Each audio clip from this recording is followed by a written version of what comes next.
Hello friends, welcome to my channel UPPCS with Chauhan. तो guys मेरा नाम है कीरत चौहान। गाइज यहाँ हम क्या कर रहे हैं, घटना चक्र 2021 की सीरीज चल रही है जिसमें हम कर रहे हैं भारत का भूगोल। तो दोस्तों इसमें आज हम चैप्टर नंबर 24 कर रहे हैं। इनफैक्ट ये वाला जो चैप्टर है उसका एक पार्ट आ चुका है, ये हम दूसरे पार्ट की बात कर रहे हैं। यहाँ हम बात कर रहे हैं खनिज संसाधन की। तो इस धात्विक खनिज हम कर चुके हैं, सेल तंत्र इसमें हम कर चुके हैं। अब हम करेंगे अधात्विक खनिज और दूसरा है ऊर्जा खनिज। तो हालांकि अब ये बहुत बड़ा जो है चैप्टर है, इसका भी एक और पार्ट आना है। ठीक है, चलिए दोस्तों, ये मेरी ऊपर जो है मेरी ईमेल आईडी है। आपको अगर कोई भी मैसेज ड्रॉप करना है तो आप मेल कर सकते हैं।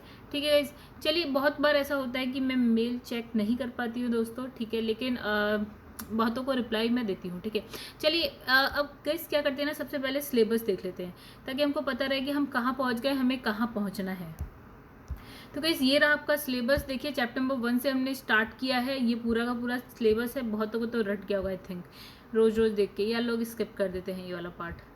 एक ही चीज़ रोज रोज क्यों देखेगा कोई। तो गाइस यहाँ पे देखिए चैप्टर नंबर 7 अब जो हम कर रहे हैं गाइस, ये है आपका चैप्टर नंबर 24। खनिज संसाधन हमारा चल रहा है और ये देखिए कितना बड़ा चैप्टर है गाइस। ये अप्रॉक्स 35 पेजेस का या 34 पेजेस का चैप्टर, 35 पेजेस का चैप्टर है। तो इसलिए इसमें बहुत ज़्यादा टाइम लग रहा है गाइस। देखिए वीडियो अगर 40 या 1 आवर की भी बनती है तो 8, 9, 10 पेजेस से ज़्यादा आप इसमें नहीं कर सकते हो। ठीक है, क्योंकि उसे एक्सप्लेन भी करना होता है। और इसमें लिखा है विद्युत ऊर्जा, सॉरी, फिर उसके बाद गाइस देख लीजिए उसके बाद हमारे पास और क्या क्या है। ठीक है, ये सब हम कंप्लीट करेंगे और हो जाएगा, ये बुक हो जाएगी कंप्लीट हमारी। चलिए गाइस, तो एक चीज़ और है गाइस, दूसरी कौन सी बुक पढ़नी है। आप वर्ल्ड ज्योग्राफी ही पढ़ना चाहते हैं या कुछ और पढ़ना चाहते हैं, आप पहले से प्लीज़ कमेंट करके जरूर बताइएगा ताकि मुझको आइडिया रहे कि अब नेक्स्ट मुझे कौन सी बुक स्टार्ट करनी है, क्योंकि अब ये बुक बहुत ज़्यादा दिन तक चलने वाली नहीं है, खत्म होने वाली है। ठीक है, चलिए अब हम स्टार्ट करते हैं फिर खनिज संसाधन में अधात्विक खनिज से। तो गाइस ये है आपका चैप्टर अधात्विक खनिज, ये पार्ट सी है। पार्ट ए क्या था आपका, शैल तंत्र। पार्ट बी क्या था आपका, खनिज धात्विक खनिज थे। नाउ अब हम बात करेंगे अधात्विक खनिज की। तो गाइस एक चीज़ है, अगर आपको वीडियो पसंद आती है, आपको मेरा पढ़ाना मतलब ठीक ठाक लगता है, तो गाइस वीडियो को लाइक किया करिए। और जिसने भी अभी तक चैनल को सब्सक्राइब नहीं किया है गाइस, वीडियो देखिए, अगर वीडियो अच्छी लगे तो प्लीज़ सब्सक्राइब करिएगा। ठीक है, अब देखिए यहाँ पे हम सबसे पहले अधात्विक खनिज में अभ्रक की बात करते हैं। लिखा है अभ्रक जो है आग्नेय और कायांतित शैलों में पाया जाता है। अब भाई बहुत सारे लोगों को तो अगर नए होंगे तो ये सोचेंगे यार ये आग्नेय कायांतित शैल क्या है। तो गाइस शेल्स के भी 2-3 रूप होते हैं। ठीक है, तो ये हम एक चैप्टर है, जब हम उस पर आएंगे तो आग्नेय शैल हो गई, रूपांतरित शैल हो गई, मतलब कायांतरित शैल हो गई, आपकी अवसादी शैल हो गई, तो हम इसके बारे में पढ़ेंगे। तो अभी आप फिलहाल इतना समझिए, आग्नेय और कायांतरित शैल में पाया जाता है क्या, अभ्रक। ठीक है, अब लिखा है ये जो है पारदर्शक, यानी कि जो ट्रांसपेरेंट होता है, जहां आर पार दिख जाए, तो पारदर्शक है, लचीला है, ताप और विद्युत निरोधक है। ठीक है, तो इसमें लिखा है आंध्र प्रदेश जो है अभ्रक अयस्क का सर्वाधिक उत्पादन करता राज्य है। यानी कि देखिए अयस्क से ही तो निकलता है, तो जो अभ्रक का जो अयस्क है गाइस सबसे ज़्यादा कहाँ मिल रहा है, आंध्र प्रदेश में मिल रहा है। तो यहाँ पे हम देखिए ये तो है Indian mineral year book 2018 guys, ये है पुरानी।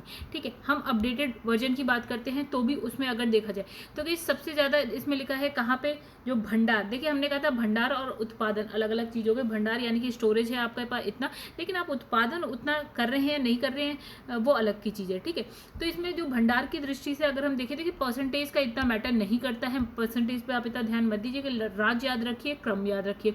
तो सबसे ज़्यादा है आंध्र प्रदेश में, देन राजस्थान है, उड़ीसा है, महाराष्ट्र है। 3-4 याद रखिए, सारे याद करना तो वैसे भी पॉसिबल नहीं। अब लिखा है भारत की सबसे बड़ी जो अभ्रक मेखला कहाँ है, हजारीबाग। हजारीबाग गया और मुंगेर में फैली है। तो इसमें लिखा है इस मेखला के अंतर्गत क्या है, कोडरमा जिला भी आता है। ठीक है, तो जिसे क्या बोलते हैं, अभ्रक की राजधानी। तो गाइस आप क्या याद रखिए, कोडरमा जिला, ये क्या है आपकी अभ्रक की राजधानी। तो अभ्रक की राजधानी यानी कि कैपिटल ऑफ माइका आप किसको बोलेंगे, कोडरमा को। ओके, आगे बढ़ते हैं। अब लिखा है नवीनतम आंकड़ों के अनुसार क्या है, अभ्रक उत्पादन में ब्राजील जो है फर्स्ट नंबर पे, मेडागास्कर आपका सेकंड नंबर पे। ब्राजील आपको कहाँ मिलेगा, साउथ अमेरिका में मिलेगा। मेडागास्कर आपको कहाँ मिलेगा, अफ्रीका महाद्वीप में मिलेगा। चलिए आगे बढ़ते हैं, इसके क्वेश्चन देखते हैं। इसमें लिखा भारत के निम्नलिखित राज्यों में से कौन सा अभ्रक का सबसे बड़ा उत्पादक है। अभी हमने पढ़ा आंध्र प्रदेश है। ठीक है, तो आंध्र प्रदेश है। ठीक है, आंध्र प्रदेश है, और आंध्र प्रदेश का जो है जो उत्पादन की बात करें, आंध्र प्रदेश का नेल्लौर जिला में होता है सबसे ज़्यादा। ठीक है, आंध्र प्रदेश के विभाजन के बाद क्या होता है, अभ्रक उत्पादन की जो है मात्रा पर कोई भी प्रभाव ऐसा नहीं पड़ा। एक्चुअल क्या है, आंध्र प्रदेश से तेलंगाना निकला है। तो गाइस ऐसा कोई फर्क नहीं पड़ा कि अब्रक का जो उत्पादन है यहाँ पे अब कम हो जाए, ऐसा कुछ नहीं। नेल्लौर जिला विभाजित आंध्र प्रदेश का ही भाग है, मतलब आंध्र प्रदेश में ही है, ना कि तेलंगाना में आधा चला गया, तेलंगाना में चला गया, ऐसा कुछ नहीं। और इसमें लिखा है निम्नलिखित में से किस प्रदेश में अब्रक संसाधन सर्वाधिक है। तो इसका आंसर है, देखिए गाइस, तो नए डेटा की बात करें तो गाइस ये है आंध्र प्रदेश, सेकंड नंबर पे राजस्थान, थर्ड नंबर पे है आपका ओडिशा। ठीक है, तो जो अच्छा, तो इसमें गाइस आंध्र प्रदेश लिखा ही नहीं है, राइट। तो एपी है, फिर राजस्थान है, फिर ओडिशा है। एपी के बाद आपका राजस्थान आता है, एपी मतलब आंध्र प्रदेश, राजस्थान, देन ओडिशा आता है। तो गाइस आंध्र प्रदेश में है नहीं, तो इसका आंसर है राजस्थान, सेकंड नंबर वाला आंसर होगा ऑब्वियसली। ठीक है, चलिए हम फिर आगे बढ़ते हैं। ठीक है, हो गया इसका क्वेश्चन। ठीक है, सेकंड हो गया गाइस, थर्ड पे आते हैं। थर्ड क्वेश्चन क्या लिखा है, निम्नलिखित राज्यों में से कौन एक जो है अब्रक उत्पादन नहीं करता है। तो झारखंड, राजस्थान, मध्य प्रदेश, आंध्र प्रदेश, राइट। तो इसमें लिखा है, देखिए आंध्र प्रदेश करता है, राजस्थान करता है, और इसमें लिखा है कि उत्पादन के आंकड़े उपलब्ध हैं। ठीक है, बाकी जो आपका लिखा है कि विकल्प में जो मध्य प्रदेश है, राज्य अब्रक का उत्पादन नहीं करता है। ठीक है, तो आगे बढ़ते लिखा है निम्नलिखित में से किन जिलों में भारत की सबसे बड़ी अब्रक मेखला पाई जाती है। तो गाइस देखिए डायरेक्ट ये देख लेते हैं कौन कौन सी है। देखिए आपकी है हजारीबाग, गया, मुंगेर। ठीक है, यहाँ और इसके अलावा कोडरमा जिला भी है, इसी को आप कैपिटल ऑफ माइका भी बोलते हैं। अब्रक जो है रूपांतरित चट्टान के नसों के रूप में पाया जाता है, मतलब रूपांतरित चट्टान में नसों के रूप में पाया जाता है। तो गाइस ये वाला हम क्वेश्चन छोड़ देते हैं। ठीक है, मैं ऐसे क्वेश्चन छोड़ देती हूँ, आईएएस का क्वेश्चन है और हमारे बस की वैसे भी नहीं है। अब लिखा है भारत जो है विश्व में अग्रणी उत्पादक है। तो गाइस किसका है, यहाँ लिखा है अब्रक का, तो ये बिल्कुल सही है। तो गाइस यहाँ पे देखिए क्या लिखा है, 2017 में प्राकृतिक अब्रक के उत्पादन में ब्राजील जो है प्रथम, मेडागास्कर आपका सेकंड नंबर पे है। ठीक है, हीरा उत्पादन में रशिया जो है प्रथम स्थान पे है। तो गाइस एक चीज है यहाँ पे देखिए क्या लिखा है, ये 2001 का क्वेश्चन है, और यहाँ पे जो भारत है ना, ये जब क्वेश्चन पूछा गया था तब का था गाइस, यहाँ पे थोड़ा सा गलत हो गया मुझसे। ठीक है, 2000 अगर हम 17 की बात करें तो अब्रक का उत्पादन सबसे ज़्यादा कहाँ पे हो रहा है, ब्राजील में हो रहा है, मेडागास्कर आपका सेकंड नंबर पे है।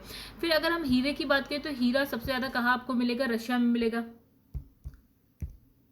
तो गाइस नेक्स्ट इसमें अगर लौह अयस्क की बात करते हैं तो जो भारत है वो चौथे स्थान पे। ठीक है, टंगस्टन की अगर हम बात करें तो इसमें लिखा 79% जो उत्पादन है चीन करता है, किसका, टंगस्टन का।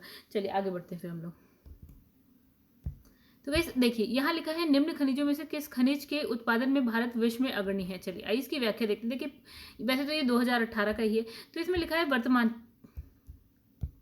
तो इसमें लिखा है अदरक जो है चादरी अब्रक एक, फिर इसमें लिखा है जिप्सम, लिखा है तांबा और लौह। तो वैसे इसमें अग्रणी उत्पादक लिख रखा है, तो इसमें लिखा है चादरी अब्रक के लिए है इंडिया, जिप्सम के लिए है चीन, फिर इसमें तांबा के लिए है चिली, और इसमें लिखा है लौह के लिए है चीन। ठीक है, चलिए आगे बढ़ते हैं, मतलब ये वही चीज़ लिखी है जो व्याख्या में लिखी। गैस अब नेक्स्ट पे पहुंचते हैं, तो नेक्स्ट हमारा है संगमरमर। तो संगमरमर एक कायांतरित चट्टान है। देखिए कायांतरित, एक बार हम चट्टान देख लेते हैं। तो सबसे पहले जो चट्टान बनती है ना, समझ लीजिए वो होती है आग्नेय। ठीक है, तो आग्नेय चट्टान क्या होती है, कन्वर्ट हो जाती है। कन्वर्ट किस में होती है, वो हो जाती है अवसादी चट्टानों में। और अवसादी चट्टान किस में कन्वर्ट हो जाती है, अवसादी या फिर आग्नेय चट्टान, ये दोनों किस में कन्वर्ट हो सकती है, कायांतरित चट्टानों में कन्वर्ट हो जाती है। और कायांतरित चट्टान भी कायांतरित चट्टान फिर से बना सकती है। ठीक है, मतलब सबसे पहले आग्नेय आप याद रखिए, फिर आप अवसादी याद रखिए। ठीक है, अवसादी के बाद आग्नेय और अवसादी दोनों क्या है, कायांतरित या रूपांतरित बोल सकते हैं। तो रूपांतरित चट्टानों में चेंज हो जाती है। अब ये आप सोचेंगे ये तब क्या चल रहा है, तो जब हम चट्टान वाला चैप्टर पढ़ेंगे ना गाइस तब हम समझेंगे। तो इसने कहा जो संगमरमर है वो कायांतरित चट्टान है, जिसका निर्माण अवसादी कार्बोनेट चट्टान के क्षेत्रीय और कभी कभी संपर्क कायांतरित के फलस्वरूप होता है। मतलब इसने देखिए वही चीज बोल दी कि ये कायांतरित है, और इसका निर्माण अवसादी चट्टान से भी हो सकता है, कायांतरित चट्टान से भी हो सकता है। ठीक है, आगे बढ़ते हैं। अब इसने लिखा है संगमरमर का जो है रूपांतरण अवसादी कार्बोनेट चूना पत्थर या डोलोस्टोन से होता है। अब तो भाई समझना बड़ा मुश्किल है। तो गाइस देखिए क्या लिखा है, हमारी सबसे पहले आग्नेय चट्टान बनती है। कैसे हम शॉर्ट में समझते हैं, ज्वालामुखी उद्गार होता है। ठीक है, तो जो अंदर का मैग्मा होता है वो बाहर निकलता है, लावा बन जाता है। ठीक है, तो जो लावा से जो चट्टान बन गई है अब उसको हम बोलते हैं आग्नेय। देखिए नाम से भी थोड़ा बहुत लग रहा है। ठीक है, आग्नेय चट्टान। ठीक है, अब क्या होता है, वही आग्नेय चट्टान क्या होती है, धीरे धीरे टूटने फूटने लगती है। टूटने फूटने लगती है, फिर बारिश आती है, पानी बहता है, हवा चलती है, तो उसके अवसाद जो है गायब हो जाते हैं बहुत सारे। और जो थोड़ा बहुत बचा हुआ रहता है, या थोड़ा बहुत नहीं, जो भी अवसाद बचा हुआ रहता है उसको हम बोल देते हैं अवसादी चट्टान। मतलब ये जो है इन चट्टानों के टूट फूट के बह जाना, अफवाह हो जाना, इन सब के बाद जो बचा कुचा होता है, जैसे अरावली हमारी है वो आपकी क्या है क्या है अवसादी चट्टान है, राइट। तो अवसादी वो है जैसे टूट फूट के सब कुछ गायब हो गया, चला गया, उसके बाद जो बचा कुछ है वो आपकी अवसादी चट्टान होती है। अब क्या है, अब जो आपकी आग्नेय चट्टान यानी कि पहली वाली थी, अवसादी चट्टान यानी कि जो दूसरी वाली थी, अब उसमें क्या होता है, टेम्परेचर की वजह से, दबाव की वजह से क्या होता है, चट्टानें खुद ही चेंज होने लगती हैं। तो मतलब चेंज होना, रूपांतरण होना, या क्या बोला इसने, कायांतरण होना, राइट। तो यही तो बोला है, कायांतरण, रूपांतरण, चेंज, ये सारी चीजें होने लगती हैं, चाहे वो आग्नेय चट्टान हो चाहे वो अवसादी चट्टान हो। तो उसके बाद जो शेल्स बनती हैं यानी कि चट्टान बनती है, उसे कायांतित चट्टान बोल देते हैं या रूपांतरित चट्टान बोल देते हैं, ठीक है। अब कभी कभी क्या होता है, जो कायांतित या रूपांतरित चट्टान होती है ना गाइस, वो भी कन्वर्ट हो जाती है, ठीक है। तो अब आई होप आप लोग को समझ में आया होगा। तो यहाँ लिखा संगमरमर का जो रूपांतरण है, रूपांतरण, तो रूपांतरण क्या है, अवसादी कार्बोनेट चूना पत्थर, मतलब इसने कहा एक चूना पत्थर की चट्टान थी, अवसादी कार्बोनेट चूना पत्थर की चट्टान थी, तो या डोलो स्टोन थी, उसका क्या होता है, रूपांतरण हो जाता है और वो क्या होता है, बदल कर संगमरमर बन जाती है। आप समझ में आ गया होगा शायद। इसमें लिखा है मकराना, राजस्थान के नागौर जिले में स्थित है, ठीक है। और यहाँ से सर्वोत्तम किस्म का संगमरमर पाया जाता है। गाइस जब आप राजस्थान जाते हैं ना, जयपुर वायपुर जाएंगे, आपको इधर भी संगमरमर की चीज़ मिलेंगी, उधर भी संगमरमर की बनी हुई चीज़ें, मतलब मूर्तियाँ आपको बहुत कुछ मिलेगा, ठीक है।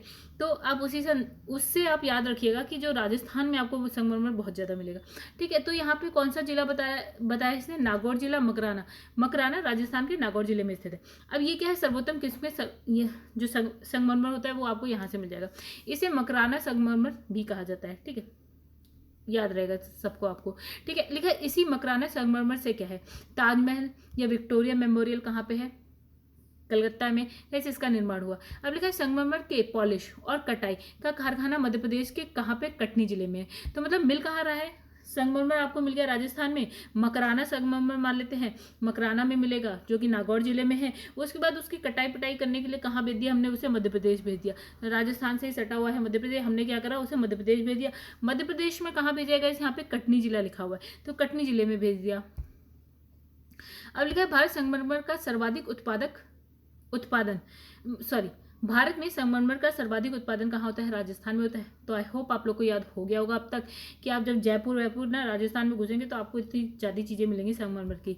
अब लिखा है सर्वोत्तम किस्म का संगमरमर कहाँ पाया जाता है, तो ये है मकराना, अभी हमने पढ़ा, तो इसमें कुछ नहीं है गाइस। और मकराना ही संगमरमर से क्या बना है, ताजमहल भी बना है, विक्टोरिया मेमोरियल भी बना है, जो कि आपका कहाँ पे, कलकत्ता में।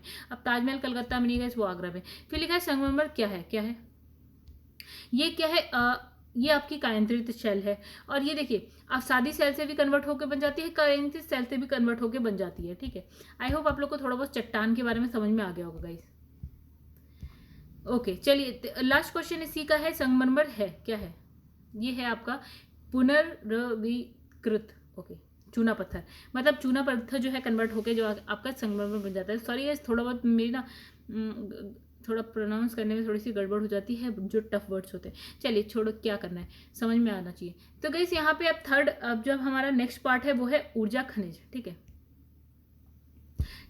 तो इसमें सबसे पहले हम पढ़ेंगे कोयला। कोयला अपने आप में ही बहुत बड़ा चैप्टर है, ठीक है। कोयला करते करते तो हम थक जाएंगे। अब लिखा है इसमें कोयला, तो कोयले में हम क्या पढ़ेंगे गाइस, कोयला मुख्यतः क्या है, हाइड्रोकार्बन से निर्मित एक ठोस संस्तरित शिला है, ठीक है। किससे निर्मित है, हाइड्रोकार्बन से। एक पॉइंट याद रखिए यहाँ पे, ये सब अगर नहीं याद होता कोई बात नहीं, किससे निर्मित, हाइड्रोकार्बन से, एक चीज। दूसरा, कोयले का प्रयोग मुख्यतः ऊष्मा और प्रकाश की आपूर्ति हेतु ईंधन के रूप में किया जाता है। तो ऑब्वियसली कोयले का यूज हम ऊष्मा प्रकाश की आपूर्ति के लिए ईंधन के रूप में करते हैं, ठीक है। फिर लिखा है कोयला वनस्पति और जंतुओं का कार्बनिक अवशेष है। कोयला कहाँ से बनता है गाइस, वो जीवाश्म, राइट, कार्बनिक अवशेष किस का, वनस्पति और जंतुओं का। अब जो विभिन्न माध्यमों से अवसादी सेल में एकत्र कर दिया जाता है। अभी क्या है गाइस, हमने अभी पढ़ा आग्नेय शैल, अवसादी शैल। तो जो आग्नेय शैल होती है उसका अवसादी शैल हमने जो पढ़ा ये वो, उसके अंदर आपको कोयला मिल जाएगा। भारत में कोयला 2 क्षेत्रों में विशेष रूप से पाया जाता है। कहाँ, एक तो गाइस आपका गोंडवाना क्षेत्र और दूसरा है तृतीय कल्प क्षेत्र, ठीक है। अभी हम समझेंगे सारा। तो गोंडवाना क्षेत्र में, तृतीय कल्प क्षेत्र में आपको कोयला मिलेगा। अब लिखा है गोंडवाना क्षेत्र का जो कोयला होता है ना गाइस, वो क्या है, आपका उच्च श्रेणी का होता है, ठीक है। 2 क्षेत्र, एक गोंडवाना और तृतीय कल्प है, और जिसमें भी गोंडवाना क्षेत्र है उसका जो कोयला होता है वो अच्छी क्वालिटी का होता है। इसमें क्या देखिए, अच्छी क्वालिटी का क्या मतलब कि जो राख की मात्रा है उसमें वो कम होती है। दूसरा, ये ताप उत्पादन की जो शक्ति है वो अधिक रहती है, मतलब गर्म ये ज़्यादा होता है और राख इसमें से कम निकलती है, तो अच्छी क्वालिटी होगी। जबकि तृतीय कल्प क्षेत्र का जो कोयला है वो निम्न किस्म का होता है, मतलब इतना अच्छा नहीं होता है। इसमें लिखा है इसमें जो है गंधक की प्रचुरता होने के कारण ये कतिपय उद्योगों के लिए प्रयुक्त नहीं होता है। मतलब देखिए, अब इसमें सल्फर, गंधक मतलब होता है सल्फर, ठीक है, तो इसकी वजह से भी हम कह सकते हैं कि ये अच्छा है या बुरा है। सल्फर अधिक है तो कैसा है, सल्फर कम होगा तो कैसा है, मतलब अच्छा बुरा सल्फर पे भी डिपेंड करता है, कोयले के अंदर ही होता है सल्फर, ठीक है। अब इसमें लिखा है भारत का अधिकांश कोयला जो है गोंडवाना क्षेत्र से ही प्राप्त होता है, ठीक है गाइस। तो गाइस यहाँ देखिए गोंडवाना था, तृतीय कल्प क्षेत्र था, तो इसमें का अधिकांश जो कोयला है आपको कहाँ से मिलेगा, गोंडवाना क्षेत्र से ही मिलेगा। चलिए आगे बढ़ते हैं। यहाँ क्या है, सर्वाधिक बिटुमिनस कोयले की अब यहाँ पे गाइस कोयले के भी बहुत ज़्यादा प्रकार होते हैं, तो इसने कहा गोंडवाना क्षेत्र से सबसे ज़्यादा मिलेगा और बिटुमिनस कोयला सबसे ज़्यादा मिलेगा आपको वहाँ पे। मतलब यहाँ पे जैसे अलग अलग टाइप के कोयले होते हैं, तो उसमें बिटुमिनस की बात कर रहा है कि गोंडवाना से आपको बिटुमिनस सबसे ज़्यादा मिलेगा। चलिए आगे बढ़ते हैं, इसमें भी सब पूछा जाएगा। इसमें क्या है, सल्फर यानी कि जो अभी हमने पढ़ा है गंधक की मात्रा क्या होती है, न्यून होती है। देखिए अगर सल्फर की मात्रा अधिक है तो कोयले की क्वालिटी खराब होगी, सल्फर की मात्रा कम है तो कोयले की जो क्वालिटी है वो अच्छी होगी। इसमें लिखा है कि भारत के 113 कोयला क्षेत्रों में से जो है 80 निचले गोंडवाना काल से संबद्ध है, ठीक है, ये इतना इंपॉर्टेंट नहीं है। देश के 90% से अधिक कोयला भंडार और उत्पादन में जो गोंडवाना कोयले का योगदान है।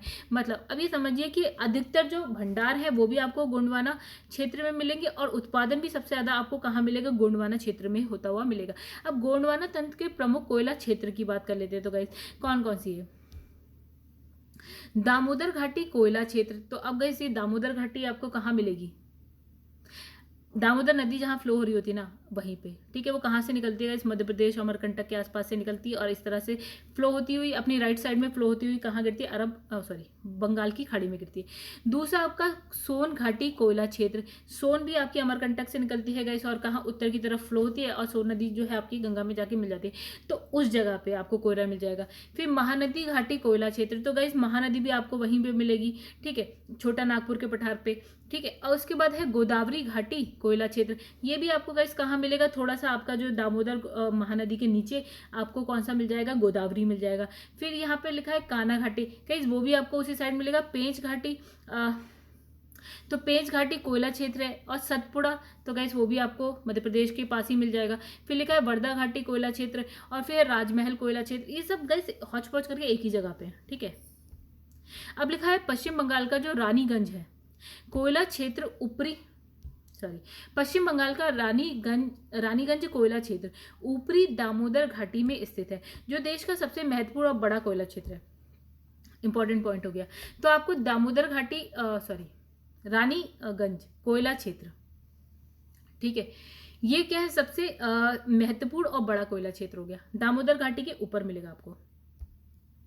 फिर लिखा है कि रासायनिक संदर्भ में कोयले में कार्बन होता है, ठीक है, जो ना केवल इसे रंग प्रदान करता है बल्कि इसकी ऊष्मीय क्षमता को भी निर्धारित करता है। मतलब कार्बन भी, जैसे अभी हमने सल्फर पढ़ा था कि निम्न सल्फर है तो कोयला अच्छा, ज्यादा सल्फर है कोयला खराब, ठीक है, वैसे कार्बन का भी हिसाब किताब है गाइस, कार्बन कम है तो कैसा, ज्यादा है तो कैसा, ठीक है। अब देखते हैं इसमें लिखा उष्णता और क्या अशुद्धता के आधार पर कोयले को 4 भाग, देखिए अब आगे इसके 4 प्रकार आ गए, ठीक है, कोयले के, ठीक है। तो देखिए कार्बन का भी हम पढ़ेंगे, इस आगे पढ़ेंगे।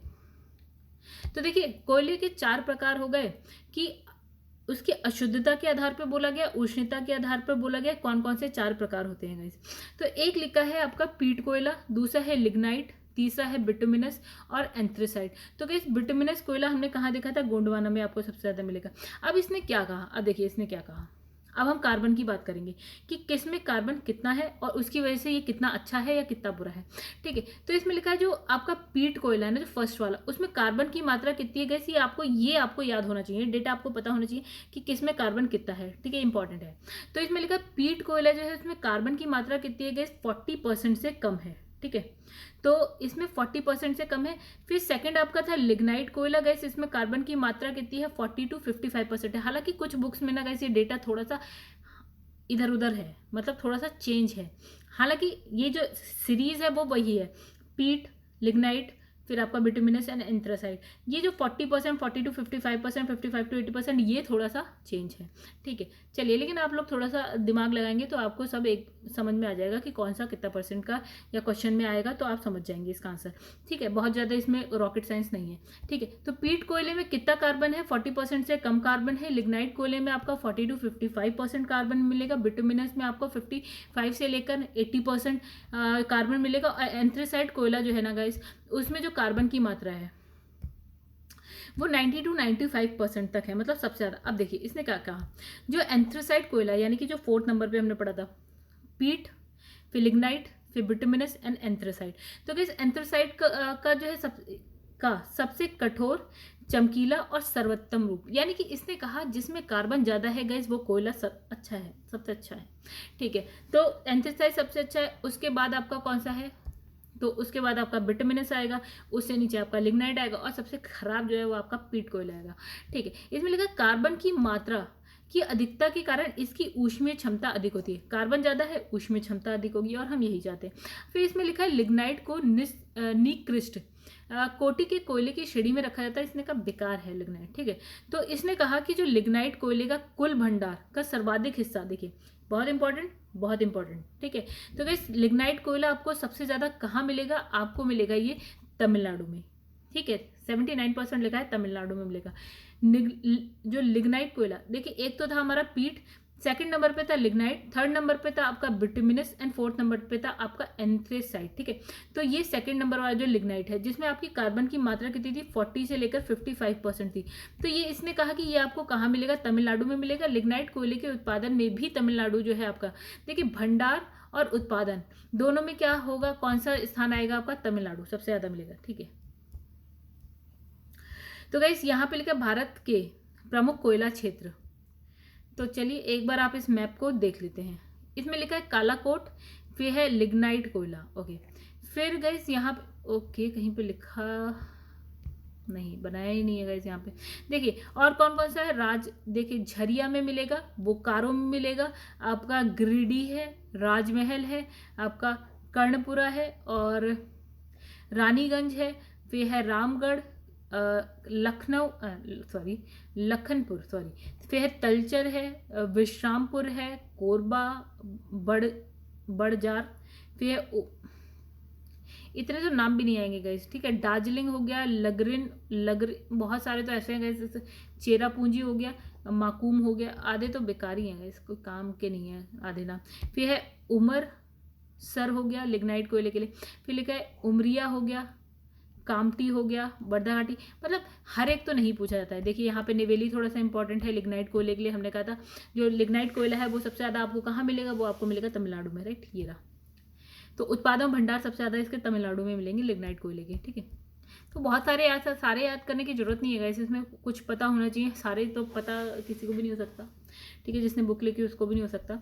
इसमें लिखा 1 अप्रैल 2018 तक की स्थिति के अनुसार, तो ये डेट छोड़िए, आप डेटा याद रखिए। इसमें कहा कि भारत में कोयले का कुल जो भंडार की दृष्टि से झारखंड जो है प्रथम स्थान पर है। ये गाइस डेटा है 1 अप्रैल 2018 का। अब लिखा इसके बाद जो है उड़ीसा है, फिर है छत्तीसगढ़ है, वेस्ट बंगाल है, फिर मध्य प्रदेश है। मतलब देखिए अब गए यहाँ पे हम क्या बात कर रहे हैं? हम कोयले के क्या बात कर रहे हैं? हम भंडार की बात करें। हमने कहा उत्पादन भंडार, तो भंडार यहाँ लिखा है, उत्पादन यहाँ लिखा है, ठीक है। तो देखिए तो झारखंड के बाद उड़ीसा के बाद आपका आता है छत्तीसगढ़ में, वेस्ट बंगाल, ठीक है। तो ये सपोज कि झारखंड ऊपर रहता है, उसके साइड में यहाँ पे है उड़ीसा, यहाँ पे आपका छत्तीसगढ़ है, और यहाँ पे आपका वेस्ट बंगाल है। तो ये कहते हैं झारखंड, फिर आप पहुँचेंगे उड़ीसा, फिर आप पहुँचेंगे छत्तीसगढ़, फिर आप पहुँचेंगे वेस्ट बंगाल, राइट। चलिए ये हो गया आपका भंडार। अब हम उत्पादन की बात करते हैं। तो उड़ीसा, छत्तीसगढ़, झारखंड, मध्य प्रदेश। तो गाइस कैसे? उड़ीसा, छत्तीसगढ़ और झारखंड। अब मैप में देखेंगे तो इस तरह से मिलता है। तो उड़ीसा, छत्तीसगढ़, फिर आपका झारखंड, और उसके बाद आप पहुंच जाएंगे मध्य प्रदेश। कैसे? तो गाइस यहाँ पे होता है आपका उड़ीसा, राइट, यहाँ पे होता है आपका छत्तीसगढ़, यहाँ होता है आपके पास झारखंड, और यहाँ होता है वेस्ट बंगाल, और यहाँ होता है आपका मध्य प्रदेश। तो हम किसकी बात करेंगे, सबसे पहले भंडार की बात करें तो यहाँ से स्टार्ट करते हैं झारखंड, फिर उड़ीसा, फिर छत्तीसगढ़, फिर आपका आ जाता है वेस्ट बंगाल, ठीक है। और हम उत्पादन की बात करें तो गाइस कहाँ से स्टार्ट करेंगे, उड़ीसा, उड़ीसा से हम पहुंचेंगे कहाँ पे, उड़ीसा से हम पहुंचेंगे गाइस छत्तीसगढ़, छत्तीसगढ़ से हम झारखंड पहुंचेंगे, झारखंड से आप क्या मध्य प्रदेश पहुंचेंगे। यानी कि एक आपका ड्रॉ ऐसे होगा, एक आपका ड्रॉ कैसे होगा, ऐसे ऐसे ऐसे, ठीक है। अब थोड़ा बहुत आप याद रखिएगा। चलिए, अब उत्पादन भी हो गया हमारा, भंडार भी हो गया, ठीक है। परंतु वर्ष 2016-17 में मूल्य की दृष्टि से सबसे बड़ा जो है कोयला उत्पादक राज्य कौन सा है, उत्पादक राज्य झारखंड है। ये 2016-17 का था, और वो भी मूल्य की दृष्टि से गाइस, ठीक है। मूल्य की दृष्टि से अलग होता है, मात्रा की दृष्टि से अलग होता है, सब कुछ अलग अलग होता है, ठीक है। चलिए, मूल्य की दृष्टि से 2016-17 का डेटा है, अभी कोई नया डेटा नहीं है हमारे पास, ठीक है। तो ये हर साल नया डेटा आता भी नहीं है दोस्तों, ठीक है। अब यहाँ पे लिखा है वर्ष 2016-17 में भारत में कुल 476 परिचालनगत कोयले की खाने हैं, ठीक है। इसमें सर्वाधिक 132 खाने कहाँ है, झारखंड में। देखिए, इसने कहा सबसे ज्यादा जो कोयले की जो खान है ना गाइस, कहाँ मिलेगी आपको, झारखंड में, ये डेटा याद रखिए। फिर लिखा है द्वितीय और तृतीय नंबर पे झारखंड में सबसे ज्यादा, फिर आप पहुंच जाए कि झारखंड के राइट में चले जाओ तो वेस्ट बंगाल आ जाता है, और झारखंड के लेफ्ट में आपका मध्य प्रदेश आता है, ठीक है। तो कुछ इस तरह से झारखंड के एक राइट में जाएंगे तो क्या आएगा आपका गाइस, वेस्ट बंगाल आएगा, झारखंड के इधर जाएंगे मध्य प्रदेश आएगा। यानी कि फर्स्ट नंबर पे झारखंड, फिर उसके राइट में चले जाइए तो आपका आ जाएगा वेस्ट बंगाल, और उसके लेफ्ट में जाएंगे तो यहाँ आ जाएगा मध्य प्रदेश।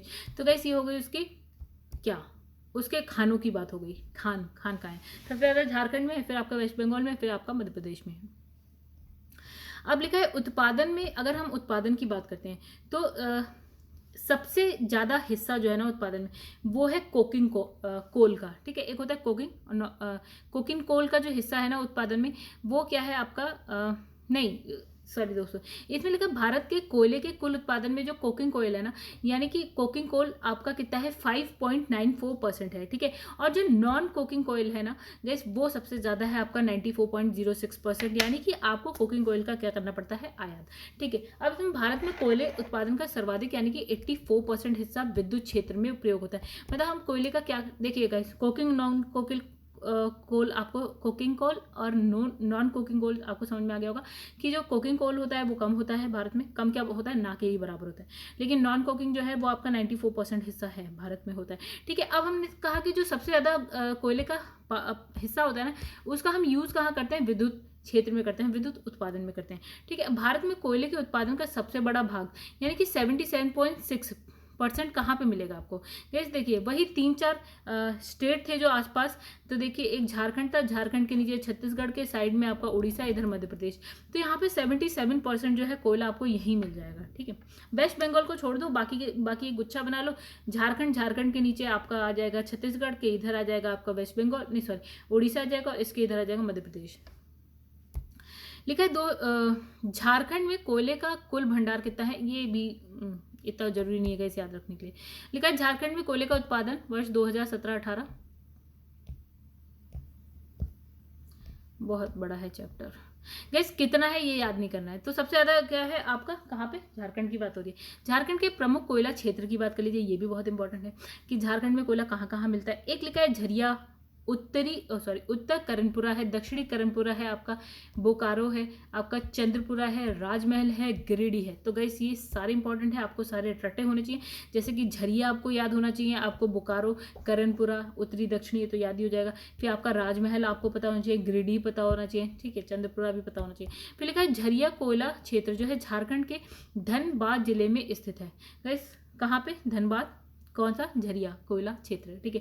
देश के अधिकांश जो कोकिंग कोयले का भंडार यही मिलेगा। तो अब ये क्यों बहुत ज़्यादा इंपॉर्टेंट हो गया गाइस, वैसे ही कोकिंग कोल हमारे पास बहुत ज़्यादा नहीं है, वो कहाँ मिलेगा आपको, जितना भी है उसका भी बहुत ज़्यादा पार्ट आपको धनबाद जिले में मिलेगा। वो कहाँ है आपका, झरिया कोयला क्षेत्र है, और कहाँ पे, झारखंड में।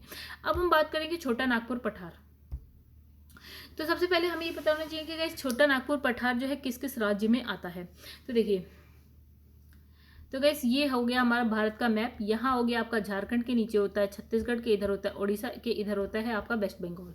तो ये रहा आपका छोटा नागपुर पठार, यहाँ पे मिलेगा आपको, ठीक है। गैस मैप लेके जरूर बैठा करिए, बहुत मजा आता है मैप देख के, अगर आपको समझ में आए तो। मैप आपके दिमाग में होना चाहिए, ठीक है। इसमें देश का जो कुल कोयले का उत्पादन में लगभग 65% योगदान है, छोटा नागपुर पठार, बहुत इंपॉर्टेंट। अब लिखा है छत्तीसगढ़ में कोयले का कुल उत्पादन कितना होता है इसकी जरूरत नहीं है हमें, भंडार कितना होता है इसकी जरूरत भी हमें नहीं, क्योंकि हम याद ही नहीं करेंगे।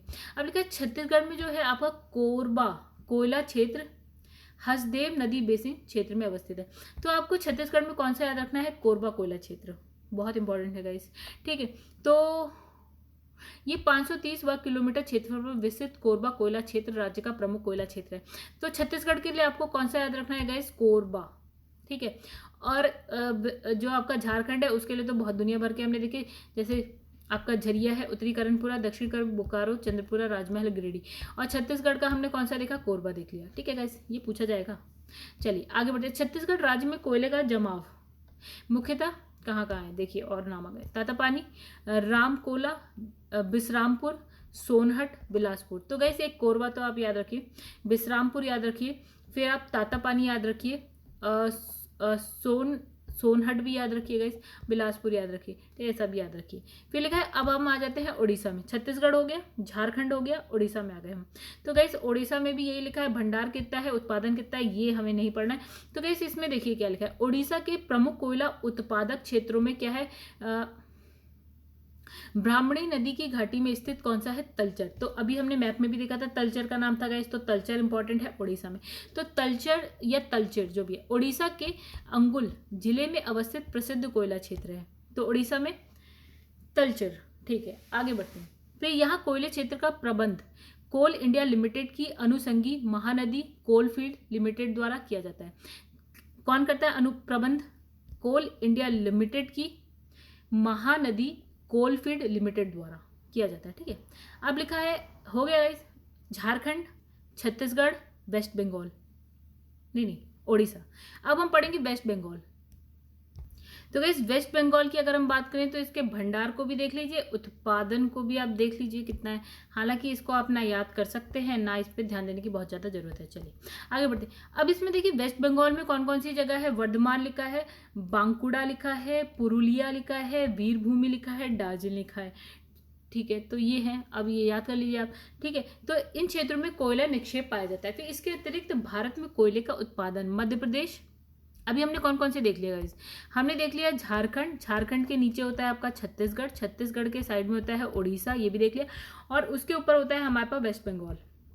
और ये सब आता है कहाँ गाइस, छोटा नागपुर के पठार में आता है। उसके अलावा इसने कहा मध्य प्रदेश भी है, तेलंगाना भी है, महाराष्ट्र भी है, यहाँ पे भी मिल जाएगा आपको। अब लिखा है नामचिक नामफुक कोयला क्षेत्र, कहाँ पे मिलेगा आपको, अरुणाचल प्रदेश के चांगलांग जिले में स्थित है। तो ये भी इंपॉर्टेंट है गाइस, याद रखिएगा। अरुणाचल प्रदेश, सॉरी अरुणाचल प्रदेश में नामचिक नामफुक कोयला क्षेत्र, कहाँ, चांगलांग जिला, तो रट लो।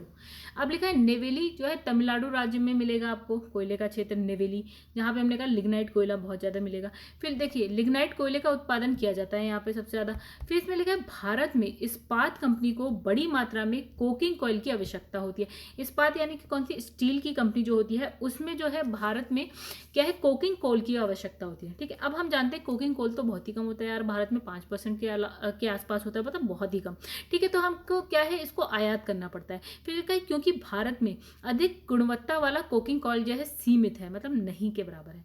अच्छा, भारत के अधिकतर विद्युत संयंत्र के कोयले पर आधारित होने के कारण क्या है, देश में जितने भी विद्युत संयंत्र है वो किस पे आधारित है, कोयले पर।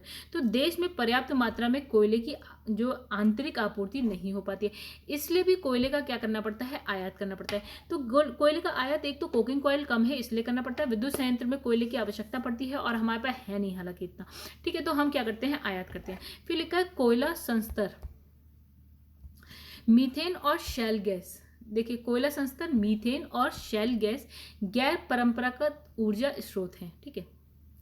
तो इसमें लिखा है कोयला संस्तर मीथेन कोयला संधियों से निष्कर्षित 90% से अधिक शुद्ध गैस है। देखिए गाइस जो कोयला संस्तर होता है ना उसी में से आपको मीथेन भी मिल जाएगी, ठीक है। खनन होता है तो गाइस ये मीथेन गैस आपको वहीं से मिलेगी, 90% से अधिक जो है शुद्ध गैस है ये। अब लिखा है शैल गैस का निष्कर्षण जो है, ओके, सूक्ष्म कणिक अवसादी सेलों से किया जाता है।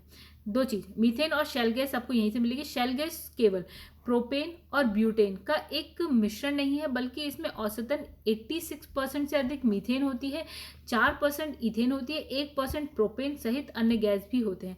हम बात करें गाइस शैल गैस की, ये भी आपका गैर परंपरागत क्या है, वो है ईंधन माना जाएगा। ठीक है, परंपरागत ईंधन क्या होते हैं, गैर परंपरागत क्या होते हैं।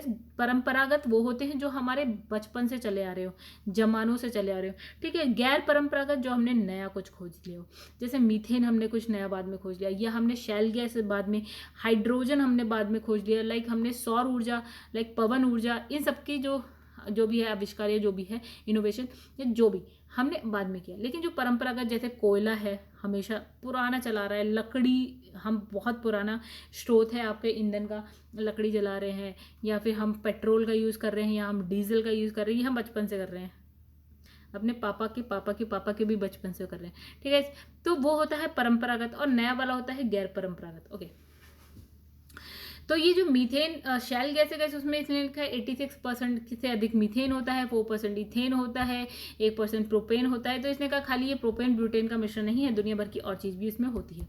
चलिए, अब ये मीथेन, इथेन, प्रोपेन क्या होता है गैस, अब ये इसके लिए तो आपको वो क्या पढ़ना पड़ेगा, केमिस्ट्री पढ़नी पड़ेगी। ठीक है, तो इसने कहा कि भारत में कोयला संस्तर जो है, मीथेन स्रोत बहुत, मतलब जो कोयला संस्तर होता है ना गाइस, देखिए हमने बहुत सुना होगा कि आप क्या होता है, खनन कार्य करने वाले जो मजदूर होते हैं वो कई बार दम घुटने की वजह से मर जाते हैं या कुछ गड़बड़ी हो जाती है। ठीक है, क्या होता है एक्चुअली में वहाँ पे ना गैसेस भी होती हैं जो क्या है उनके लंग्स पे डायरेक्ट इफेक्ट करती हैं, सांस लेने में दिक्कत आती है, जब तक वो बाहर आते हैं तब तक वो दम घुटने से मर जाते हैं गाइस। ठीक है, तो ये है कहानी कि आप जब खनन कार्य करते हैं तो वहाँ पे गैसेस भी निकल जाती हैं, वो आपके शेल्स में ही क्या होती हैं, दबी रहती है, कई बार विस्फोट भी हो जाता है। राइट, आपने सुना होगा शायद। ठीक है, कि मतलब गैसेस हैं, जरा सी चिंगारी लगी वहां पे विस्फोट हो गया। अब लिखा है इसके साथ ही भारत में शैल गैस का सिंधु गंगा के मैदानी क्षेत्र यानी कि असम, गुजरात, ओके, राजस्थान तथा तटीय क्षेत्रों में बड़ा भंडार पाया जाता है, ये भी बता दिया। ठीक है, तो गैस ये किसके बारे में बात करी थी, इसने बात करी थी आपकी शैल गैस की। कहाँ कहाँ, सिंधु गंगा के मैदानी क्षेत्रों में, असम में, गुजरात में, राजस्थान में मिल जाएगा आपको भंडार। ठीक है, अब लिखा है कि भारतीय कोयला उद्योग वर्तमान में अनेक समस्याओं से ग्रसित है, जिसमें मुख्य क्या। देखिए, ये भी अच्छा क्वेश्चन है, ये पूछा भी गया है कि जो हमारे यहाँ जो कोयला है उसमें प्रॉब्लम कहाँ पे है। ठीक है, जो हमारा ये उद्योग है ना, कोयला उद्योग, उसमें प्रॉब्लम कहाँ है, समस्याएं कहाँ है। तो देखिएगा इस क्या प्रॉब्लम है कि जो हमारा कोयला है वो निम्न कोटि का है, धुलाई संसाधनों की उपयोग क्षमता में कमी होती है, हमारे यहाँ कमी है, कोकिंग कोयल का बढ़ता आयात, हम आयात करते हैं क्योंकि हमारे पास नहीं है, कोयले के स्थानांतरण में आने वाली जो बाधाएं, मतलब हमारे पास क्या आधारभूत संरचनाएं तक नहीं है। ठीक है, आधारभूत संरचना क्या होती है, यही सब होती है, सड़क वड़क। ठीक है, और फिर है कार्य संचालन कीमतें बहुत अधिक है। ठीक है, तो ये सारी समस्याएं कोयला उद्योग में भारत में। ठीक है, भारत के लिए जो है कोयला एक परिहार्य संसाधन है। ठीक है, क्योंकि देश के ऊर्जा क्षेत्र में कोयला सबसे प्रमुख क्या है, ऊर्जा का स्रोत है, कोयला सबसे प्रमुख है। ठीक है, अब लिखा 1 अप्रैल 2018 की स्थिति के अनुसार अगर हम कोयले भंडार की दृष्टि से शीर्ष 5 राज्यों की बात करें तो गाइस, तो हमने अभी तो कहानी पढ़ी थी पूरी, तो हमने ऐसे करके कुछ बनाया था। तो देखिए, यहाँ होता है झारखंड, फिर यहाँ सेकंड नंबर पे हमने क्या बनाया था, उड़ीसा, थर्ड नंबर पे हम लिख दिया था छत्तीसगढ़, और फोर्थ नंबर पे हमने लिख दिया था वेस्ट बंगाल। इतने भंडार की बात करिए। राइट, देखिए भंडार की बात करिए इसने, तो ये तो हमने बना लिया था गाइस, बहुत आसान था। इस तरह से आप बनाइए, इस तरह से आप देखिए कौन सी स्टेट कहाँ पे है, तो यहाँ पे है सारा। और जो आपने दूसरा वाला बनाया था गाइस, कौन सा वाला बनाया था हमने, तो दूसरा था उत्पादन के लिए। तो गाइस जो उत्पादन के लिए था उसका हमने कैसे बनाया था, हमने कुछ इस तरह से बनाया था, मतलब यहाँ उड़ीसा होता है, फिर यहाँ पे आता है उसके छत्तीसगढ़ आ जाता है, फिर हमने बनाया था झारखंड, और यहाँ पे आ गया था मध्य प्रदेश। ठीक है, ऐसे याद रख लीजिएगा, याद हो जाएगा। चलिए गाइस, क्वेश्चन आंसर आप देख लेते हैं एक बार। ओके, इस क्वेश्चन को हम स्किप करेंगे, आपको पढ़ना है तो आप पढ़ सकते हैं, हम तो स्किप करेंगे। ठीक है, ये देख लीजिए, आईएएस का क्वेश्चन है, ये से समझना वैसे भी मुमकिन ही नहीं है गाइस, नामुमकिन है। ठीक है, मुझे तो मुमकिन ही नहीं लगता। ठीक है, इसमें लिखा है निम्नलिखित शैल तंत्रों में से कौन भारत के कोयला निच्यों यानी कि डिपॉजिट्स का प्रमुख स्रोत है। तो इसमें लिखा है, अभी हमने पढ़ा कहाँ पे मिलेगा आपको, गोंडवाना तंत्र में सबसे ज्यादा कोयला मिलता है। ठीक है, बी आंसर हो गया इसका। तो गाइस नेक्स्ट क्वेश्चन पे चलते हैं। तो अब इसमें लिखा है कि भारत के कोयला क्षेत्र में से 8 अधिकतर निचले गोंडवाना काल से संबद्ध है और 90% से अधिक जो कोयला भंडार और उत्पादन कहाँ पे मिलेगा? गोंडवाना कोयला का योगदान, मतलब गोंडवाना शैल में मिलेगा। ठीक है गाइस, यहाँ पे देखिए ये जो लिखा है 2, यानी कि जो थर्ड क्वेश्चन है क्वेश्चन नंबर 2 जैसा ही है, तो इसमें यह रिपीट हो रहा है। ये लिखा है निम्नलिखित में से कौन सा यह से भारतीय कोयले का के अभिलक्षण है। ठीक है, उच्च, तो भारतीय कोयले में क्या है? उच्च भस्म अंश, ठीक है, उच्च निम्न सल्फर अंश, और फिर लिखा है निम्न भस्म सल्फर तापमान। ठीक है, तो गाइस ये है आईएएस का क्वेश्चन है, तो इसमें लिखा है हमारे कोयले में क्या है और क्या नहीं है। देखिए सल्फर जो भस्म अंश हमारे यहाँ तो बहुत ही ज़्यादा है, ठीक है, मतलब कि राख बहुत ज़्यादा निकलती है, और सल्फर हमारे यहाँ क्या है? कम है, और बाकी तो ये गलत है, मतलब गलत क्या है? काम का नहीं है किसी, तो 1 और 2 सही है, बाकी हमारा क्या है? गलत है। देखिए यहाँ पे क्या लिखा है, भारत में कोयले 2 क्षेत्रों में विशेष रूप से पाया जाता है। हमने पढ़ा है अभी गोंडवाना क्षेत्र और तृतीय कल्प क्षेत्र में। तो गोंडवाना में जो कोयला है उच्च श्रेणी का होता है गाइस, उसमें राख की मात्रा थोड़ी कम होती है और ताप उत्पादन की शक्ति अधिक होती है। फिर तृतीय कल्प क्षेत्र की बात करें तो गाइस इसकी जो किस्म है वो बेकार होती है, अच्छा नहीं होता है। ठीक है, जो सल्फर की प्रचुरता होने के कारण ये कतिपय उद्योग में जो है के लिए प्रयुक्त नहीं होता है। ठीक है, सल्फर बहुत ज़्यादा है तो इसकी वजह से गड़बड़ है, बेकार है। तो भारत का अधिकांश कोयला कहाँ है? गोंडवाना क्षेत्र में मिलता है, कितना? 90% या उससे अधिक। और यहाँ जो है सर्वाधिक कौन सा कोयला मिलता है? बिटुमिनस कोयला मिलता है, और सल्फर की मात्रा यहाँ होती है न्यून। ठीक है, तो देखिए यही लिखा है यहाँ पे, सल्फर की मात्रा क्या होती है? न्यून, और राख होता है बहुत ज़्यादा। वैसे ये भी क्वेश्चन जो है हमारा रिपीट हो रहा है, यहाँ पे 2 लिखा है, यानी कि रिपीट हो रहा है क्वेश्चन, इसको आप पढ़ लीजिएगा एक बार। ठीक है, चलिए आइए नेक्स्ट क्वेश्चन पे आते हैं। इसमें लिखा है हमारी जानकारी में वर्तमान स्थितियों और संसाधन परिस्थितियों को देखते हुए भारत निम्नलिखित में से किस में 30 वर्ष तक आत्मनिर्भर रहेगा? तो गाइस किस में रहेगा? कोकारी कोयले के में आत्मनिर्भर रहेगा। चलिए इसको एक बार पढ़ लेते हैं, हालांकि ये हमारे किसी काम का क्वेश्चन नहीं है बहुत ज़्यादा। तो इसमें लिखा ये आईएएस में आया हुआ है क्वेश्चन, और कब आया हुआ है गाइस? 1993 में आया हुआ है, तो तब तक हम लोग पैदा हुए थे गाइस। लिखा है ऊर्जा नीति की मसौदा रिपोर्ट के अनुसार, तो वैसे ये तो पुराना डेटा, ऊपर वाली कहानी छोड़ देते हैं। यहाँ लिखा है 1 अप्रैल 2018 की स्थिति के अनुसार भारत में कोयले का कुल भंडार इतना है। ठीक है, फिर इसमें लिखा है प्राइम कोकिंग कोयल इतना है आपका, मीडियम कोकिंग कोयल इतना है आपका, सेमी कोकिंग कोयल इतना है, और जबकि बकवास क्वेश्चन है गाइस, छोड़ देते हैं इसे। लिखा है कोयला उत्पादन में राज्यवार घटता क्रम उत्पादन। तो गाइस उत्पादन के लिए हमने किस तरह से बनाया था? हमने कुछ इस तरह से बनाया था, यानी कि हमने यहाँ पे सबसे पहले होता है उड़ीसा, फिर यहाँ होता है हमारे पास छत्तीसगढ़, फिर यहाँ होता है हमारे पास झारखंड, फिर यहाँ होता है हमारे पास मध्य प्रदेश। तो ये है आंसर। अब इसे आप समझ लीजिए, ये अनाप शनाप बकवास लिखी होगी, क्योंकि पुराना डेटा होगा तो बकवास लिखी होगी, नहीं तो जो सही डेटा होगा, नया डेटा होगा तो उसमें सही लिखा होगा। चलिए मैंने तो बता दिया अपनी तरफ से। इसमें लिखा भारत के निम्नलिखित राज्यों को उनके कोयला उत्पादन के अवरोही क्या होता है गाइस? आरोही मतलब नीचे से ऊपर, अवरोही मतलब ऊपर से नीचे, अवरोही क्रम में व्यवस्थित कीजिए और नीचे दिए गए कूट में से सही उत्तर चुनिए। तो इसने कहा कि भैया सबसे पहले बताना है कि सबसे ज़्यादा किसमें होता है, फिर उससे कम, उससे कम, उससे कम, ऐसा बताना है। ठीक है, चलिए इसकी हम लोग व्याख्या देखते हैं। तो देखिए यहाँ पे आपका लिख रखा है इन्होंने, तो इसमें सबसे ज़्यादा कहाँ है गाइस? तो सबसे ज़्यादा आपका ये है, उससे कम ये, उससे कम, उससे कम, उससे कम, यानी कि उड़ीसा से स्टार्ट करते हैं, तो ये रहा उड़ीसा, फिर छत्तीसगढ़, फिर झारखंड, फिर मध्य प्रदेश, ये उत्पादन हो गया। यही था हमारा, ऐसे करके बनाया था हमने। ठीक है, अब लिखा है भारत में 2 अग्रणी कोयला उत्पादक राज्य। तो वैसे उत्पादक राज्य का कैसे बनाया था हमने? ऐसे बनाया था, और भंडारण का ऐसे बनाया था। ठीक है, तो ये वाला है उत्पादक राज्य में, ये आपका उड़ीसा है, फिर यहाँ पे छत्तीसगढ़ है, फिर झारखंड है, एमपी है। ठीक है, ये आपके याद रखने के लिए सर। तो इसमें देखिए छत्तीसगढ़ है, देखिए उड़ीसा, छत्तीसगढ़ और झारखंड, तो उड़ीसा है नहीं कहीं, उड़ीसा छत्तीसगढ़ नहीं है, तो गई झारखंड और छत्तीसगढ़ इसका आंसर है, जो भी। अब विकल्प ए है झारखंड उड़ीसा, हाँ ये हो सकता है गाइस। अभी जो नया डेटा है उसमें ये अंतर होना चाहिए, क्योंकि उड़ीसा के बाद हम क्या लिखते हैं? झारखंड लिखते हैं, झारखंड के बाद हम छत्तीसगढ़ पहुंचते हैं, फिर हम मध्य प्रदेश पहुंचते हैं। ठीक है, अब लिखा है भारत में, ये रिपीट हो रहा है क्वेश्चन गाइस, ये आपको पढ़ना है। लिखा है ये भी रिपीट हो रहा है गाइस, अच्छा लगता है रिपीट होता है। तो इसमें लिखा है कोयले के संचित भंडारों की दृष्टि से भारत के राज्यों का निम्नलिखित में से सही अवरोही क्रम बताना है। तो गाइस अब भंडार ये रहा आपका, ये समझ लीजिए। ठीक है, तो इसमें क्या लिखा है यहाँ पे? ये था आपका झारखंड, ये था आपका, यहाँ पे आ जाएगा उड़ीसा सेकंड नंबर पे, फिर आता है आपका छत्तीसगढ़, और फिर आप लास्ट में कहाँ पहुँचते हैं? वेस्ट बंगाल, राइट? ऐसे बनाते हैं आप। ठीक है, यही आपका सीरीज है। ठीक है, चलिए ये रिपीट हो गया, टाइम बच गया, ये भी रिपीट हो गया गाइस, टाइम बच गया, ये भी रिपीट हो गया, वेरी गुड, टाइम बच गया। चलिए गुड, चलिए गाइस फिर देखिए ये भी अच्छा लगा, रिपीट हो गया देख के। ठीक है, अब लिखा है छोटा नागपुर औद्योगिक क्षेत्र का विकास संबंधित छोटा नागपुर का किससे है?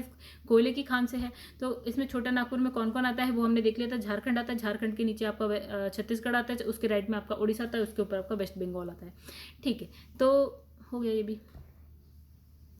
अब लिखा है देश में कुल कोयला उत्पादन में झारखंड की भागीदारी 70। तो गाइस किस में है उत्पादन? कोयले उत्पादन में जो भागीदारी है लगभग कितनी 18% के आसपास है। ये तो क्वेश्चन हो गया। ठीक है गाइस, एक्चुअली देखिए यहाँ पे झारखंड का क्वेश्चन था, झारखंड का इसने पूछ लिया। ठीक है, अगर आप झारखंड के हैं तो टेंशन लीजिए, नहीं तो कोई बात नहीं। अब इसमें लिखा ये रिपीट हो गया गाइस। चलिए आगे बढ़ते हैं। ये भी रिपीट हो गया गाइस। चलिए, निम्नलिखित राज्यों में से किस एक राज्य में क्या है नामचिक नामफुक कोयला क्षेत्र अवस्थित है? हमने कहाँ पढ़ा था? अरुणाचल प्रदेश। और कौन सा जिला था आपका? चांगलांग जिला। अब है कोरबा कोयला क्षेत्र कहाँ पे गए? हमने क्या पढ़ा था? छत्तीसगढ़। तो ये देखिए छत्तीसगढ़ के कोरबा जिले में का हसदेव नदी बेसिन क्षेत्र में। ठीक है, ये कितने क्षेत्र में विस्तृत है? आपका 530 वर्ग किलोमीटर क्षेत्र में विस्तृत है। और इसमें कोरबा कोयला बोलते हैं और इसमें कुछ भी नहीं है गाइस। तो इसके समीप ही कोरबा ताप विद्युत केंद्र भी अवस्थित है। चलिए आगे बढ़ते हैं। अब सूची 1-2 लिख रखा है यहाँ पे दामोदर घाटी, सोन घाटी, गोदावरी घाटी, महानदी घाटी, तलचर, बराकर कोयला खादान बताना है कि कौन से में कौन सा है। चलिए आइए टाइम बचाते हैं। तो गाइस देखिए यहाँ पे दामोदर घाटी, तो गाइस दामोदर घाटी जो क्षेत्र है वहां पे कौन सा खदान है आपका कोयले का? वहां पे आपको मिलेगा बराकर। और ये कहाँ है आपका? झारखंड में। ठीक है, JH का मतलब झारखंड है गाइस। ये मैंने अपने शॉर्ट में लिखा है, आप जैसे लिखते हो आप वैसे लिखिएगा। ठीक है, शॉर्ट में। फिर सोन घाटी में कौन सा है? उमरिया है गाइस। ये कहाँ पे है? मध्य प्रदेश में। फिर गोदावरी घाटी में आपका सिंगरनी है, कहाँ पे है? तेलंगाना में। फिर महानदी घाटी में आपका तलचर है, कहाँ पे है? उड़ीसा में। सब हम पढ़ चुके हैं, नहीं सब तो नहीं पढ़ा था, कुछ पढ़ा था, 1-2 पढ़े थे। तो गाइस इसमें कोयला क्षेत्र है और कहाँ अवस्थित है ये है। जैसे तिलचर आपका कहाँ? चलिए आइए इसमें भी टाइम बचा लेते हैं। तो कैसे तिलचर कहाँ है? वैसे हम जानते हैं उड़ीसा में है। उड़ीसा में और कहाँ कौन सी नदी पर है ये गैस? आपका महानदी पे है। फिर है इसका कर्णपुरा झारखंड में है और दामोदर घाटी पे है। और इसमें सिंगरौली जो है मध्य प्रदेश है। मध्य प्रदेश के सिंगरौली और उत्तर प्रदेश के सोनभद्र में विस्तृत है। ठीक है, ये कौन सी घाटी है? सोन घाटी में। अब क्या है? सिंगरैनी जो है तेलंगाना में है। कौन सी घाटी? गोदावरी घाटी में। अब ये देखिए रिपीट हो गया गैस। ठीक है, तो ये भी रिपीट हो गया गाइस। चलिए आगे बढ़ते हैं। भारत के कोयला उत्पादन में छोटा नागपुर का योगदान कितना है? तो गाइस देखिए इसका आंसर हमने क्या पढ़ा था? 65% योगदान है, इतना ही समझना है हमें। और छोटा नागपुर में कौन कौन सी जगह आती है? तो गाइस कौन कौन सी जगह आती है देखिए, यहाँ पे आता है आपका झारखंड से नीचे आते हैं तो छत्तीसगढ़ से इधर आते हैं तो उड़ीसा, इधर जाते हैं तो वेस्ट बंगाल। गाइस कभी भारत का मैप बनाना है सबसे पहले तो आप यही सीखिए, इतना काम आता है ना। अगर आपको पता है कि भारत का मैप कैसे बनता है तो आप दुनिया के सारे मतलब आप बहुत सारे काम कर सकते हैं। तो गैस ये कुछ इस तरह से आपका बनता है मैप। ठीक है, तो गैस देखिए यहाँ पे ऐसे करके वेस्ट बंगाल जाता है, यहाँ पे आपका उड़ीसा आता है, यहाँ आंध्र प्रदेश आता है, यहाँ पे तमिलनाडु आता है, राइट। तो इसके इधर आपका देखिए क्या आता है? यहाँ बिहार आ जाता है, बिहार के इधर झारखंड आता है, यहाँ पे आपका छत्तीसगढ़ आता है। तो छोटा नागपुर आपको कहाँ कहाँ मिलेगा? कहाँ मिलेगा? तो यहाँ पे देखिए हमने कहा था झारखंड आता है, फिर छत्तीसगढ़ आता है, यहाँ उड़ीसा आता है और यहाँ वेस्ट बंगाल आता है, यहाँ आपको छोटा नागपुर मिलेगा। तो इस एरिया में कितना कोयला मिलेगा आपको? 65% मिलेगा। तो गाइस मैप बनाना सीखिए। लिखा है झारखंड में कोयले की खानें स्थित हैं। यहाँ लिखा है झरिया, झरिया में है, बिल्कुल हमने बहुत सारे नाम पढ़े थे। देखिए जमशेदपुर, ओके। लिखा है कि झरिया कोयला क्षेत्र जो है झारखंड में धनबाद जिले में स्थित है और देश के अधिकांश कोकिंग कोयल का भंडार भी यही है। कौन सा? धनबाद जिला, झरिया कोयला खान कोयले का जो क्षेत्र है वो। जबकि जमशेदपुर जो है आपका इस्पात उद्योग के लिए और आपका अच्छा बाकी के जो ऑप्शन है ना ये उसकी कहानी बता रहे। जमशेदपुर, ठीक है। और इसमें लिखा है लोहरदगा जो है आपका ऑक्साइड उत्पादन के लिए है और रांची जो है आपका भारी मशीन के निर्माण के लिए है। तो ठीक है आगे बढ़ते हैं। फिर लिखा है निम्नलिखित कोयला क्षेत्रों में किसमें?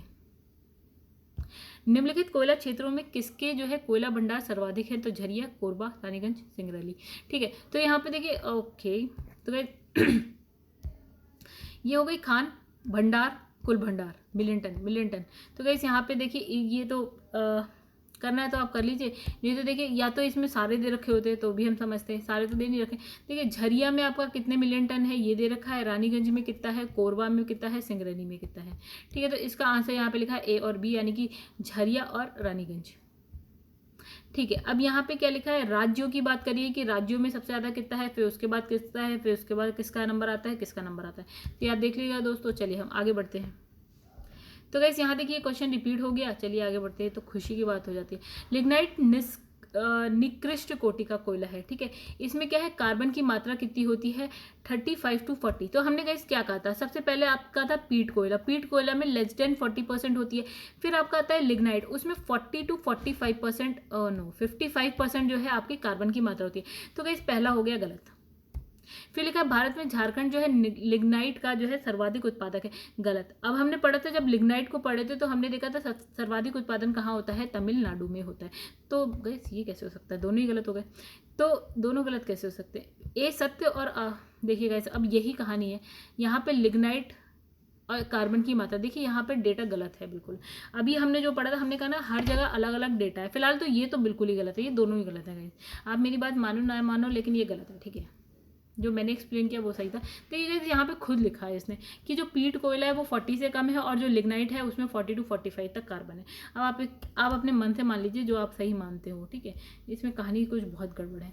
ठीक है, और ये आपका उसका दे रखा है, किसका, आपका लिग्नाइट कोयला सबसे ज़्यादा तमिलनाडु में, देन गुजरात में, देन राजस्थान में। अब लिखा है ये रिपीट हो गया गाइस, किस राज्य में लिग्नाइट कोयले का विशालतम भंडार है, तो अभी हमने पढ़ा तमिलनाडु में। ठीक है, तमिलनाडु में, तो तमिलनाडु में 79% तक है गाइस। और उसके बाद क्या लिखा है यहाँ पे, चलिए इतनी कहानी बहुत है, इसमें लिखा है ये रिपीट हो गया गाइस। फिर लिखा है कि कोयले का अंतर्राज्यीय परिवहन रेलवे द्वारा संपन्न किए जाने वाले परिवहन का एक प्रमुख घटक है। बंगाल और झारखंड कोयले की खदानें पश्चिमोत्तर राज्यों की कोयला आपूर्ति का प्रमुख स्रोत है। ठीक है, तो देखिए यहाँ पे आते हैं, व्याख्या देखते हैं, बहुत अच्छे से समझेंगे इसको, आप लोग को आसान लगेगा। देखिए कोयले का अंतर्राज्यीय परिवहन में रेलवे की महत्वपूर्ण भूमिका है। इसका मतलब इसने कहा कि जो कोयला है ना, एक राज्य से दूसरे राज्य कैसे हम ले जाते हैं गाइस, मालगाड़ी आपने सुनी होगी, रेलवे के थ्रू ले जाते हैं, क्योंकि रेलवे द्वारा पश्चिमोत्तर राज्यों को इन खनिज के प्राप्त स्थल में काफ़ी क्योंकि रेलवे द्वारा पश्चिमोत्तर राज्य जो इस खनिज से प्राप्त स्थल से काफ़ी दूर है। मतलब देखिए जो आपके हमने देखा ये छोटा नागपुर वाला है, पूरा पूरब साइड पे आपको मिलेगा कोयला, लेकिन पश्चिम साइड पे ले जाने के लिए हम किसका यूज़ करते हैं गाइस, एक तो वो इस क्षेत्र से कितनी दूर है, और यहाँ हम यूज़ करते हैं रेलवे का। ठीक है, तो कथन कारण दोनों ही सही है। और फिर इसने लिखा है आंसर है ए, क्योंकि कथन और कारण दोनों सही है, और कारण जो है कथन की स्पष्ट व्याख्या भी करता है कि हम रेलवे का इसको यूज़ करते हैं इसलिए। ठीक है, अब लिखा है बिसरामपुर जो है जिसके खनन के लिए प्रसिद्ध है वो है कौन सा कोयला। चलिए लिखा है छत्तीसगढ़ के सरगुजा जिले का बिसरामपुर क्षेत्र कोयले खनन के लिए जो है अप्रसिद्ध है। ओके बढ़ते हैं। तो गाइस यहाँ पे क्या लिखा है, कोयला क्षेत्र लिखा है और राज्य लिखा है। ठीक है, तो कोरबा तो पता है आपको। ठीक है, तो गाइस इसमें करणपुरा हमने पढ़ा था, कहाँ पे, झारखंड में, उत्तरी करणपुरा, दक्षिणी करणपुरा, ऐसे करके आपने पढ़ा था। सिंगरैली आपका मिलेगा गाइस कहाँ, आंध्र प्रदेश में, ये अभी तक हमने नोट्स में नहीं पढ़ा इसलिए ये जो है हाईलाइटेड है। नेवेली हमने पढ़ा था तमिलनाडु में, जहाँ पे लिग्नाइट कोयला पाया जाता है। कोरबा हमने पढ़ा था छत्तीसगढ़ में। ठीक है, अब लिखा है, ओके कितना बड़ा क्वेश्चन है गाइस, चलिए अब है तो है, व्याख्या छोटी सी गाइस, क्वेश्चन बड़ा है। इसमें लिखा है कोयले के वृहद सुरक्षित भंडार होते हुए भी भारत क्यों मिलियन टन कोयला आयात करता है। मतलब हमने कहा कि भैया अपने पास तो इतना सारा कोयला है, फिर भी हम आयात क्यों करते हैं कोयले को। चलिए अब डायरेक्ट आंसर देखते हैं गाइस, इतना मेरे पढ़ने की हिम्मत नहीं। ठीक है, आप जरूर पढ़िएगा, सेकंड और थर्ड है इसका आंसर। ठीक है, आप चलिए, तो इसने लिखा है देश में अधिकतर जो विद्युत संयंत्र है कोयले पर आधारित है, हम जानते हैं, और उन्हें देश के पर्याप्त मात्रा में कोयले की जो है आंतरिक आपूर्ति नहीं हो पाती, तो हम क्या करते हैं, आयात। दूसरा इसने लिखा है इस्पात कंपनी को बड़ी मात्रा में क्या है, कोयले की कोकिंग कोल की आवश्यकता होती है जो भारत में कम है, इसलिए हम क्या करते हैं, इसका आयात करते हैं। तो गाइस ये व्याख्या जो है ना, इसमें कुछ नया क्या है, ये कि इस्पात कंपनी को बड़ी मात्रा में, बस कुछ नया नहीं है, सब वही पुराना है। ठीक है, आप पढ़ लीजिएगा। चलिए आगे बढ़ते हैं दोस्तों, ये भी आप पढ़ लीजिएगा। अब इसमें लिखा है कोयला संस्तर मीथेन और शैल गैस नामक दो गैर परंपरागत ऊर्जा स्रोतों के संदर्भ में निम्नलिखित कथनों पर विचार कीजिए। तो चलिए आइए विचार करते हैं, बताना है कौन सा सही है। तो गाइस डी, ना तो ए सही है ना तो बी सही है, मतलब ना तो 1 सही है ना तो 2 सही है। तो गाइस इसको क्या है, आप कहानी इसकी पढ़ लेना, दोनों ही गलत है हालांकि। तो इस पर टाइम वेस्ट नहीं करते हैं, वीडियो हो रही है बहुत बड़ी। तो गाइस देखिए जो हमने ये पढ़ा था ना, ये पूरा का पूरा जो हमने नोट्स पढ़ा था ना, ठीक है, शेल गैस और मीथेन के बारे में, वो ये वही लिखा है। तो गाइस इसमें मैं बार बार इस चीज़ को एक्सप्लेन क्यों करूँ, ये तो आप भी कर सकते हैं। चलिए आगे बढ़ते हैं। लिखा है भारतीय कोयला उद्योग की निम्नलिखित समस्याओं पर विचार करें। ठीक है, अब हमें कोयला उद्योग में समस्याएं क्या है उस पर विचार करना है। तो गाइस ये है समस्याएं, यानी कि सारी की सारी समस्याएं। पहला कि जो हमारा कोयला है वो निम्न कोटि का है, कोयला संचालन में भी बाधा आती है क्योंकि हमारे पास आधारभूत संरचना की कमी है। फिर लिखा है धुलाई जो संसाधन है उसकी जो उपयोग है उसकी क्षमता कम है, हमारे कोकिंग कोयल का आयात होता है क्योंकि हमारे यहाँ बहुत कम है, कार्य संचालन कीमतें हमारे यहाँ बहुत ज़्यादा है। तो ये सारी क्या है आपकी गाइस समस्याएं हैं। ठीक है, तो ये जो है ना, आप इसमें वही सब है जो हम नोट्स में पढ़ चुके हैं गाइस, तो इसमें कुछ भी नया नहीं है पढ़ने के लिए, तो इसे आप एक बार रीड करिएगा।